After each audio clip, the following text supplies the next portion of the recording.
বর্তমান সরকার গণতন্ত্রকে প্রাতিষ্ঠানিক রূপ দিতে বদ্ধপরিকর বলে জানিয়েছেন স্থানীয় সরকার, পল্লী উন্নয়ন ও সমবায় মন্ত্রী মির্জা ফখরুল ইসলাম আলমগীর। তিনি বলেন, সে লক্ষ্যেই যথাসময়ে স্থানীয় সরকার নির্বাচন সম্পন্ন করতে সরকার নিরলসভাবে কাজ করে যাচ্ছে।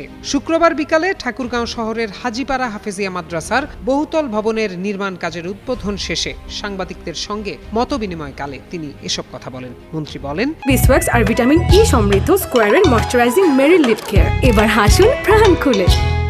গণতন্ত্রকে শক্তিশালী করতে তৃণমূল পর্যায় থেকেই কাজ শুরু হয়েছে।